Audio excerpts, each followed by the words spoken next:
ایک مرتبہ کا ذکر ہے کہ شام نامی ملک میں ایک سلیمان نامی بادشاہ رہا کرتا تھا۔ اس کی بیوی کا نام ملکہ دلاویز تھا۔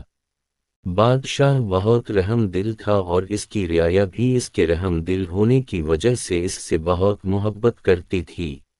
بادشاہ کے 3 بیٹے اور 4 بیٹیاں تھیں۔ ایک دن بادشاہ کسی وجہ سے بہت خوشگوار موڈ میں ہوتا ہے۔ وہ اپنی ملکہ اور بچوں کو بلاتا ہے اور سب سے ایک ہی سوال کرتا ہے کہ بتاؤ تم سب کس کا دیا کھاتے ہو اور کس کا دیا پہنتے ہو؟ سب سے چھوٹی شہزادی جس کا نام فیروزہ ہوتا ہے، اس کے علاوہ سب شہزادے شہزادیاں اور ملکہ کہتے ہیں کہ اے بادشاہ سلامت، ہم آپ کا دیا ہوا کھاتے ہیں اور آپ ہی کا دیا ہوا پہنتے ہیں۔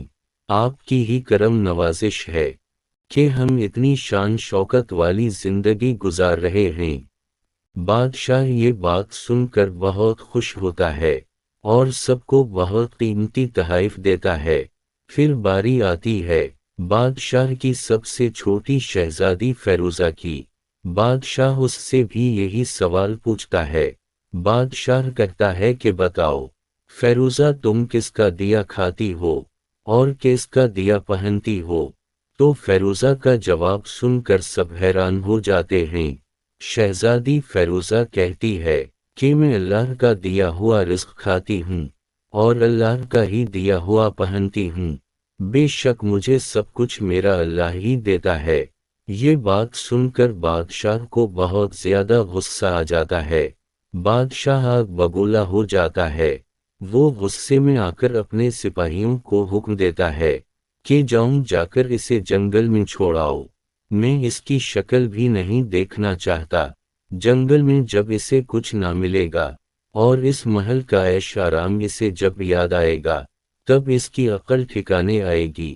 بادشاہ کے حکم کے مطابق شہزادی سے اس کا سارا زیور اور ہیرے جواہرات سب کچھ چھین کر اسے غریبوں والی حالت میں بادشاہ کے سپاہی ایک جنگل میں چھوڑ آتے ہیں۔ لیکن شہزادی فیروزہ کے ماتھے پر ایک بھی بل نہیں پڑتا۔ اسے اپنے اللہ پر پورا بھروسہ ہوتا ہے۔ وہ خود سے کہتی ہے کہ جو کچھ بھی میرے نصیب میں ہے وہ مجھ سے کوئی نہیں چھین سکتا۔ میرے نصیب کا لکھا مجھے مل کر ہی رہے گا، چاہے میں کہیں پر بھی رہوں۔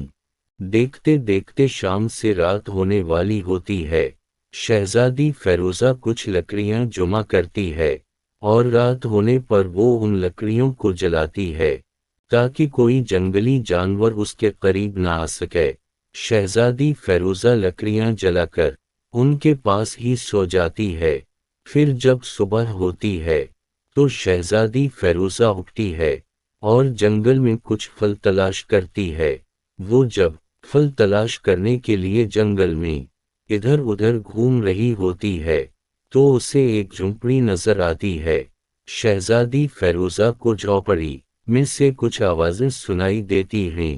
اسے تجسس ہوتا ہے کہ یہ جنگل کے بیچ کون رہتا ہے اور یہ کس کی جھونپڑی ہے۔ وہ اس جھونپڑی کے اندر جاتی ہے تو وہاں دیکھتی ہے کہ ایک بوڑھا آدمی بیمار حالت میں چارپائی پر لیٹا ہوا ہے اور پانی مانگ رہا ہے۔ وہ اسے پانی پلاتی ہے۔ دیکھتی ہے کہ جھونپڑی میں ایک سفید رنگ کی بکری بھی بندھی ہوئی ہے۔ وہ اس بکری کا دودھ نکالتی ہے اور بوڑھے آدمی کو پلاتی ہے۔ کچھ دن گزرنے کے بعد وہ بوڑھا آدمی ٹھیک ہو جاتا ہے۔ وہ شہزادی کا اس کا خیال رکھنے پر شکریہ ادا کرتا ہے اور وہ اس سے پوچھتا ہے کہ بیٹی تم اکیلی اس خوفناک جنگل میں کیسے آئی اور یہاں کیا کر رہی ہو؟ شہزادی فیروزہ اس بوڑھے شخص کو سارا ماجرا بتاتی ہے کہ اس کے ساتھ کیسے اور کیا ہوا۔ وہ بوڑھا آدمی بہت نیک اور رحم دل ہوتا ہے۔ وہ شہزادی کو اپنی جھونپڑی میں رہنے کی اجازت دے دیتا ہے۔ وہ بوڑھا آدمی پیشے سے ایک تاجر ہوتا ہے تو وہ تجارت کے سلسلے میں کچھ دنوں کے لیے شہر چلا جاتا ہے۔ شہزادی فیروزہ جنگل میں اسی جھونپڑی میں رہنے لگتی ہے۔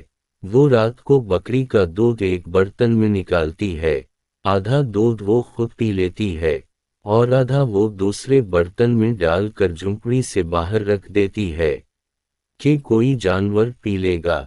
وہ باہر دودھ رکھ کر کچھ دیر کے لیے باہر ہی بیٹھ جاتی ہے۔ وہ دیکھتی ہے کہ ایک سانپ آ کر اس کے رکھے ہوئے برتن میں دودھ پی رہا ہے۔ شہزادی اسے دیکھ کر گھبراتی نہیں بلکہ خاموشی سے یہ منظر دیکھ رہی ہوتی ہے۔ پھر وہ دیکھتی ہے کہ جب سانپ دودھ پی لیتا ہے تو وہ اپنے منہ سے ایک لال رنگ کا ہیرا اگل دیتا ہے اور وہاں سے چلا جاتا ہے۔ شہزادی فیروزہ اس لال ہیرے کو اٹھا لیتی ہے۔ وہ ہیرا بہت چمکدار، نایاب اور باقی ہیروں سے کہیں زیادہ بیش قیمتی ہوتا ہے۔ پھر شہزادی فیروزہ کو اس کے بچپن میں اس کی ماں سے سنی گئی ایک کہانی یاد آتی ہے جس میں اس کی ماں نے اسے ایک ایسے سانپ کے بارے میں بتایا ہوتا ہے کہ جب وہ سانپ خوش ہوتا ہے تو ایک لال رنگ کا بیش قیمت ہیرا اگلتا ہے۔ پھر شہزادی فیروزہ 11 دن تک ہر روز رات کو دودھ باہر رکھتی ہے اور وہ سانپ ہر روز رات کو دودھ پیتا ہے اور روز رات کو سانپ خوش ہو کر لال ہیرا اگل کر جاتا ہے۔ اس طرح شہزادی فیروزہ کے پاس 11 لال بیش قیمت ہیرے اکٹھے ہو جاتے ہیں۔ بوڑھا آدمی بھی شہر سے واپس آ جاتا ہے۔ اس کے واپس آنے پر شہزادی فیروزہ اسے وہ ہیرے دکھاتی ہے۔ وہ بوڑھا دیکھ کر کہتا ہے کہ یہ تو بہت ہی بیش قیمتی ہیرے ہیں۔ پھر شہزادی فیروزہ 3 ہیرے اس بوڑھے آدمی کو دیتی ہے اور کہتی ہے کہ جاؤ ان ہیروں کو شہر جا کر بیچ دو اور وہاں سے محل بنانے والے مزدوروں کو ساتھ لیتے آنا۔ بوڑھا آدمی ایسا ہی کرتا ہے اور دیکھتے ہی دیکھتے جنگل میں ایک عالیشان محل بن جاتا ہے۔ پھر شہزادی فیروزہ اس بوڑھے شخص کو 2 اور لال ہیرے دیتی ہے اور جنگل میں لکڑی کا کارخانہ بنواتی ہے۔ آہستہ آہستہ لوگ وہاں بسنا شروع ہو جاتے ہیں کیونکہ وہ کارخانے میں کام کر کے اپنی روزی روٹی کمانے لگ جاتے ہیں اور دیکھتے ہی دیکھتے وہ جنگل ایک شہر بن جاتا ہے اور وہاں شہزادی فیروزہ شہزادی سے ملکہ بن جاتی ہے اور اپنے محل میں عیش عشرت کی زندگی گزارتی ہے۔ شہزادی فیروزہ کے پاس ابھی بھی 11 میں سے 6 لال ہیرے موجود ہوتے ہیں۔ وہ ان کو ایک مالا میں ڈال کر اپنے گلے میں ہار بنا کر ڈال لیتی ہے۔ شہزادی فیروزہ اپنی رعایا پر بہت مہربان ہوتی ہے اور ان پر عدل انصاف سے حکومت کرتی ہے۔ شہزادی فیروزہ جو کہ اب ملکہ بن چکی ہوتی ہے، اس کے عدل اور انصاف اور مہربانی کے قصے ہر جگہ پھیل جاتے ہیں اور پھیلتے پھیلتے اس کے باپ بادشاہ سلیمان تک جا پہنچتے ہیں۔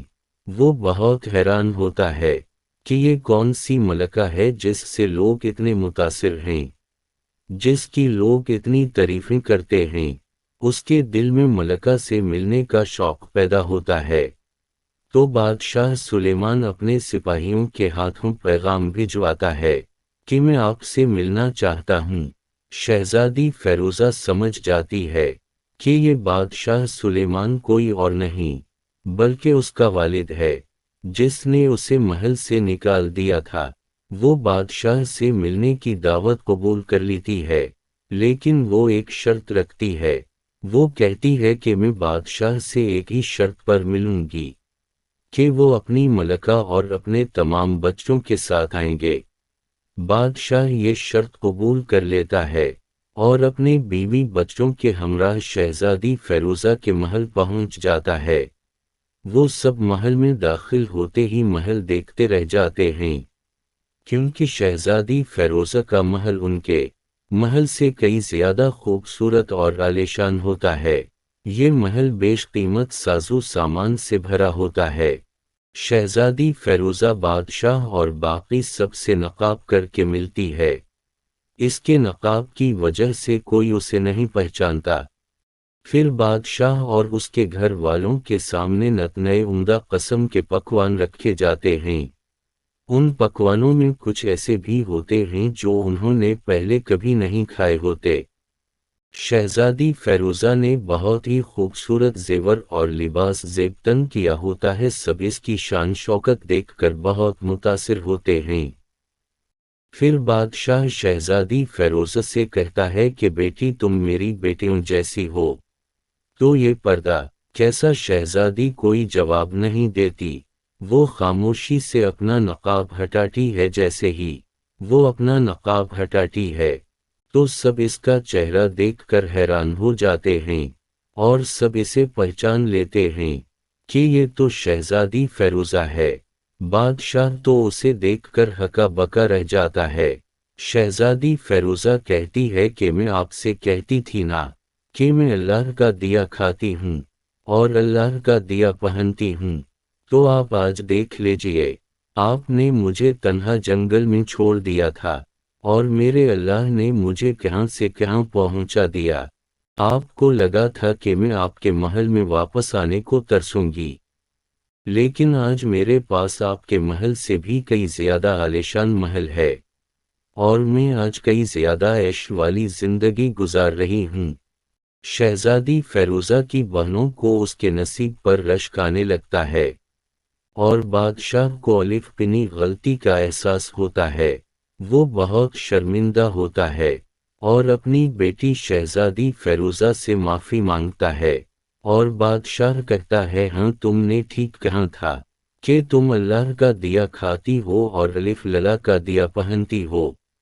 تو اس کہانی سے ہمیں یہ سبق ملتا ہے کہ ہمیں ہر حال میں اللہ کا شکر ادا کرنا چاہیے، اور یہ بات ہمیں معلوم ہونی چاہیے کہ ہمارے پاس جو کچھ بھی ہے وہ اللہ کا ہی دیا ہوا ہے، نہ کہ کسی انسان کا۔ جسے اللہ دینا چاہے اس سے کوئی چھین نہیں سکتا۔ ہمیں اللہ سے ہی مانگنا چاہیے اور اسی پر بھروسہ رکھنا چاہیے۔